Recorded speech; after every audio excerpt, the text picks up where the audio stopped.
So I do not know the first time I heard about Jesus. I have always believed in the God of the Bible, but I have not always known him. I grew up in a Christian home where God was talked about regularly. I went to a private school where Jesus was talked about regularly. I knew the basic facts about Jesus, and I claimed to be a Christian, but I didn't know him. On the outside, I was a very good person, and I looked like I had it together. I was actually the goody good or the goody two shoes, however you want to call it. I held everyone to the highest standard, and I judged them severely in my mind and heart. Meanwhile, I myself could never measure up to those same standards. I was struggling on the inside. I was full of fear and anxiety because I knew about God, and I knew that my sin or my imperfections separated me from him.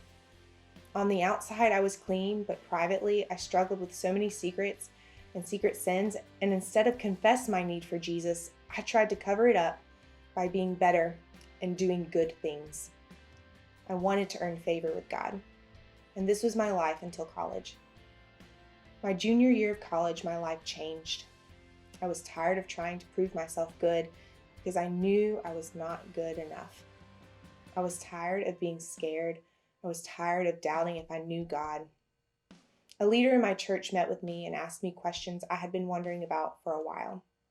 She asked me, if you were to die today, where do you think you would go? I knew I wanted to go to heaven and be with God, but I had no assurance in my mind. She asked, was there ever a season that Jesus changed your life?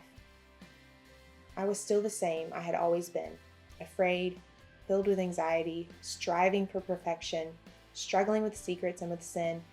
And I turned to her and said for the first time to another person, I don't have answers to these questions, and I know that isn't right.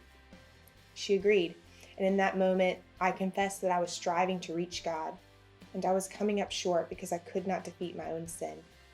I needed Jesus to fight for me.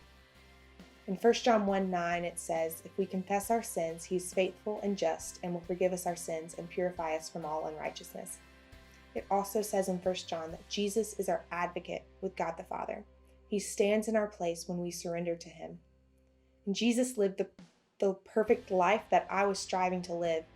And if I let go and trust him, that righteousness, his righteousness, would be my own. And then I could have a relationship with God. So I surrendered. I admitted that I needed him and that I could not be good enough. My life has been very different since that moment in college. Yes, I still struggle at times with perfectionism and pride, but I have peace that surpasses understanding about my relationship with God. I stopped working to prove my faith and instead began acting out of faith. The good things I did became motivated by love for God and not motivated by the shame that I once carried. And believe me, he's changing me every day.